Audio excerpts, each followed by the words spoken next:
नमस्कार, KP news 24/7 में आप सभी का स्वागत है। मैं हूं पूजा आपके साथ। आइए सबसे पहले देखते हैं मुख्य समाचार। चिन्नस्वामी भगदड़ पर फिर उठे बड़े सवाल। उप मुख्यमंत्री डीके शिवकुमार सवालों के घेरे में। प्रियंका खरगे अमेरिका यात्रा की मंजूरी न मिलने पर विदेश मंत्रालय से मांगेंगे स्पष्टीकरण।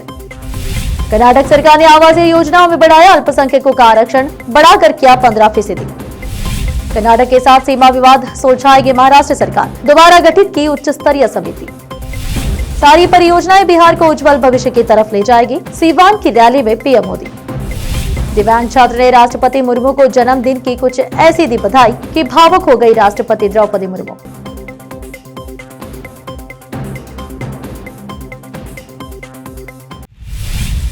अब समाचार विस्तार से। एक तारीख जिसे क्रिकेट प्रेमी कभी नहीं भूल पाएंगे। बेंगलुरु के प्रतिष्ठित चिन्नस्वामी स्टेडियम के बाहर हुआ वो भीषण हादसा जिसमें 11 लोगों की जान चली गई और 50 से अधिक घायल हो गए। और अब इस त्रासदी की गूंज कर्नाटक की सत्ता के गलियारों तक पहुंच चुकी है। जाने माने आरटीआई कार्यकर्ता टीजे अब्राहम ने इस भगदड़ को सिर्फ एक दुर्घटना नहीं बल्कि एक सोची समझी लापरवाही और सियासी स्टंट का नतीजा बताया है। उन्होंने बेंगलुरु के कब्बन पार्क पुलिस स्टेशन में शिकायत दर्ज कराई है, जिसमें सीधे तौर पर उप मुख्यमंत्री डीके शिवकुमार को मुख्य आरोपी बनाया गया है। अब्राहम का आरोप है कि उनके सूत्रों के मुताबिक डीके शिवकुमार ने रॉयल चैलेंजर्स बेंगलुरु आरसीबी को खरीदने के लिए 8,600 करोड़ की पेशकश की थी, जबकि आरसीबी मालिक 17,000 करोड़ मांग रहे थे।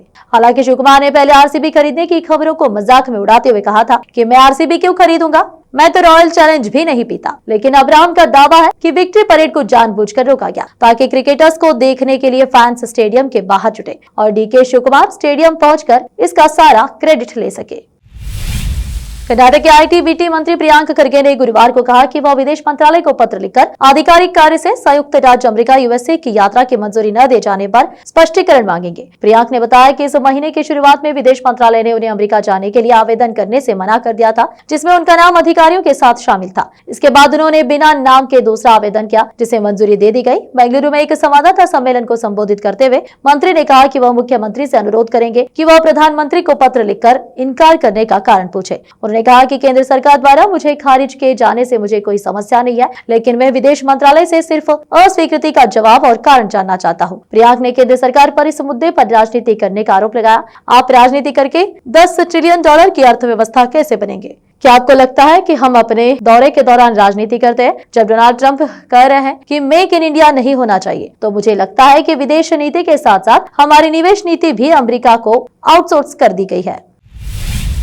कर्नाटक मंत्रिमंडल ने गुरुवार को राज्य में विभिन्न आवास योजनाओं के तहत अल्पसंख्यकों के लिए आरक्षण 10% से बढ़ाकर 15% करने का निर्णय लिया। राज्य सरकार के अनुसार यह बढ़ा हुआ कोटा मुसलमान, ईसाई और जैन समुदाय सहित सभी अल्पसंख्यकों को लाभान्वित करेगा। हाल ही में सार्वजनिक निविदाओं में मुसलमानों के लिए 4% आरक्षण लागू करने की राज्य सरकार की पहल के बाद यह कदम उठाया गया है, जिसकी भाजपा ने आलोचना की थी। मंत्रिमंडल की बैठक के राज्य के कानून एवं संसदीय कार्य मंत्री एच.के. पाटिल ने कहा कि राज्य भर में शहरी और ग्रामीण दोनों क्षेत्रों में आवास विभाग द्वारा लागू की जा रही विभिन्न आवास योजनाओं के तहत अल्पसंख्यकों के लिए आरक्षण 10% से बढ़ाकर 15% करने का निर्णय लिया गया है। उन्होंने कहा कि यह निर्णय इसीलिए लिया गया है कि केंद्र सरकार ने अल्पसंख्यकों के अपर्याप्त आवास को ध्यान में रखते हुए कुछ निर्देश दिए थे तथा कर्नाटक सरकार ने भी राज्य में अल्पसंख्यकों के बीच बेघरों की उच्च संख्या पाई थी। आरक्षण में वृद्धि के वैज्ञानिक आधार के बारे में पूछे गए सवाल का जवाब देते हुए मंत्री ने कहा कि अनुसूचित जाति, जनजाति, सामान्य वर्ग और अन्य में बेघरों की कुल संख्या के बारे में रिपोर्ट है।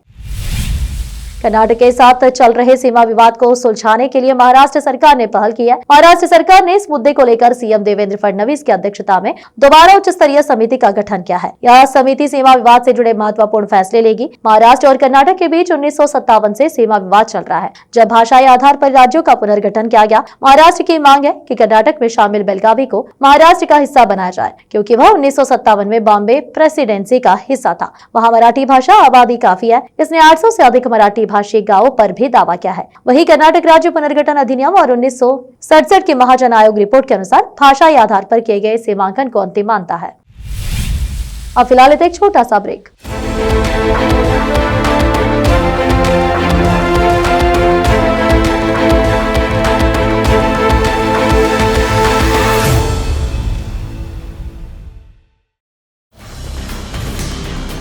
हिंदुस्तान के हर कोने में हम हैं मौजूद।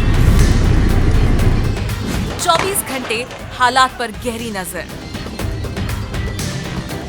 खबरों से जुड़े चुपते सवालात और आपको दिखाता है धार्मिक, सामाजिक, राजनीतिक, लोकल और इंटरनेशनल न्यूज की सबसे बेहतर कवरेज, जो आपको रखती है हर पल बाखबर। देश और दुनिया भर की खबर के लिए देखते रहें KP news 24/7। Noor education trust Bidar की ओर से चलाए जाने वाला Noor MEd and BEd college Bidar, recognised by NCTE Delhi and affiliated to Bidar University, Bidar. Admission are open for the academic year 2023-24. विशेषज्ञ और सक्षम शिक्षकों द्वारा शिक्षा प्राप्त करने के लिए नूर एमएड एंड बीएड कॉलेज में दाखिला लें और शांत वातावरण में शिक्षा प्राप्त करें। बीदर शहर में बेहतर शिक्षा का एकमात्र केंद्र Noor MEd and BEd college, Shahpur gate, Bidar.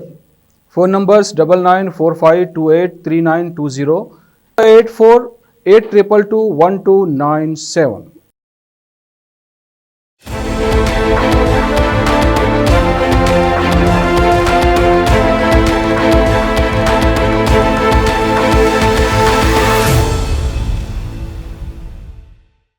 Break के बाद आप सभी का स्वागत है। आइए देखते हैं देश के अन्य समाचार।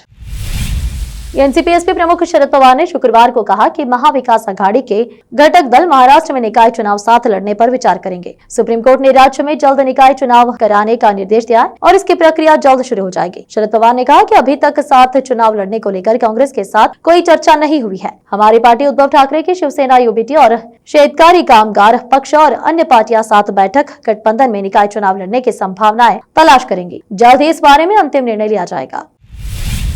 महाराष्ट्र के परिवहन मंत्री और वरिष्ठ शिवसेना नेता प्रताप सरनाईक की तबीयत बिगड़ गई है। उन्हें अस्पताल में भर्ती कराया गया है। प्रताप सरनाईक को शरीर में दर्द और बुखार की शिकायत के बाद ठाणे के एक निजी अस्पताल में भर्ती कराया गया है। पारिवारिक सूत्रों ने शुक्रवार को बताया कि प्रताप सरनाईक को बुधवार रात अस्पताल में भर्ती कराया गया। मंत्री की स्वास्थ्य संबंधी शिकायतों का इलाज किया जा रहा है।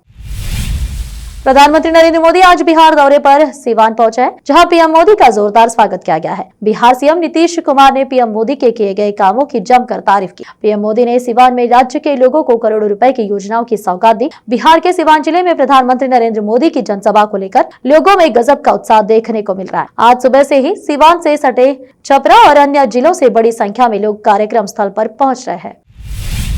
प्रधानमंत्री नरेंद्र मोदी ने शुक्रवार को सीवान में जल, रेल और बिजली से जुड़ी हजारों करोड़ की विकास परियोजनाओं का शिलान्यास और उद्घाटन किया। इस दौरान राज्य के मुख्यमंत्री नीतीश कुमार और उप मुख्यमंत्री सम्राट चौधरी भी मंच पर मौजूद रहे। अब फिलहाल देखो छोटा सा break. Noor education trust Bidar की ओर से चलाए जाने वाला Noor MEd and BEd college Bidar, recognised by NCTE Delhi and affiliated to Bidar University, Bidar. Admission are open for the academic year 2023-24। विशेषज्ञ और सक्षम शिक्षकों द्वारा शिक्षा प्राप्त करने के लिए नूर एमएड एंड बीएड कॉलेज में दाखिला लें और शांत वातावरण में शिक्षा प्राप्त करें। बीदर शहर में बेहतर शिक्षा का एकमात्र केंद्र Noor MEd and BEd college, Shahpur gate, Bidar. Phone numbers 9945283920, 8482221297। Break के बाद आप सभी का स्वागत है। आइए देखते हैं देश के अन्य समाचार। बेंगलुरु का हेब्बार इलाके में बने बिजली के खंभे की इन दिनों सोशल मीडिया पर जमकर चर्चा हो रही है। इस खंभे की चर्चा इसलिए भी इतनी हो रही है क्योंकि ये सड़क के बीचों बीच बना है। इस खंभे से होकर बिजली की हाई टेंशन तार गुजर रही है। अब खंभे को लेकर अब सोशल मीडिया पर तरह तरह के कमेंट्स किए जा रहे हैं। कोई इसे अजूबा बता रहा है तो कोई इसे मास्टरपीस कह रहा है। बिजली के हाई टेंशन तारों वाले इस खंभे का एक वीडियो भी अब वायरल हो रहा है। इस वीडियो में दिख रहा है कि इस सड़क से गुजरने वाले लोग इस खंभे के बीच से होकर निकल रहे हैं। इस बिजली के खंभे को लेकर एक यूजर ने एक्स पर एक वीडियो पोस्ट करते हुए लिखा कि मैं आपको बेंगलुरु के मास्टरपीस से रूबरू कराना चाहता हूँ। एक यूजर ने सवाल किया कि पहले क्या आया, सड़क या टावर? पता लगाना होगा कि कौन जिम्मेदार है। दूसरे ने इसे बेंगलुरु का एफिल टावर करार दिया, जबकि किसी और ने मजाक में कहा कि इस जगह को देखने के लिए बहुत से लोग लाइन में लगेंगे। कुछ लोगों ने खराब शासन की ओर इशारा किया। एक यूजर ने कहा कि कई बार इसका जवाब भ्रष्टाचार होता है, लेकिन अक्सर यह सिर्फ मूर्खता होती है।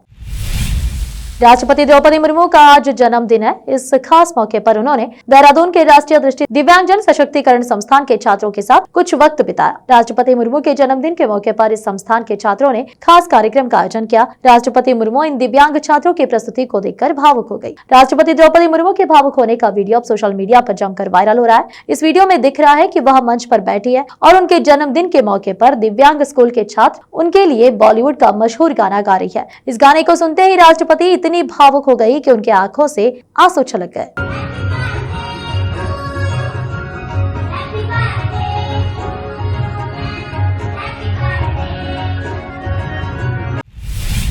आखिर में फिर एक बार देखते हैं मुख्य समाचार। चिन्नस्वामी भगदड़ पर फिर उठे बड़े सवाल। उप मुख्यमंत्री डीके शिवकुमार सवालों के घेरे में। प्रियंका खरगे अमेरिका यात्रा की मंजूरी न मिलने पर विदेश मंत्रालय से मांगेंगे स्पष्टीकरण। कर्नाटक सरकार ने आवासीय योजनाओं में बढ़ाया अल्पसंख्यकों का आरक्षण, बढ़ाकर किया 15%। कर्नाटक के साथ सीमा विवाद सुलझाएगी महाराष्ट्र सरकार, दोबारा गठित की उच्च स्तरीय समिति। सारी परियोजनाएं बिहार को उज्जवल भविष्य की तरफ ले जाएगी, सीवान की रैली में पीएम मोदी। दिव्यांग छात्र ने राष्ट्रपति मुर्मू को जन्मदिन की कुछ ऐसी दी बधाई कि भावुक हो गई राष्ट्रपति द्रौपदी मुर्मू।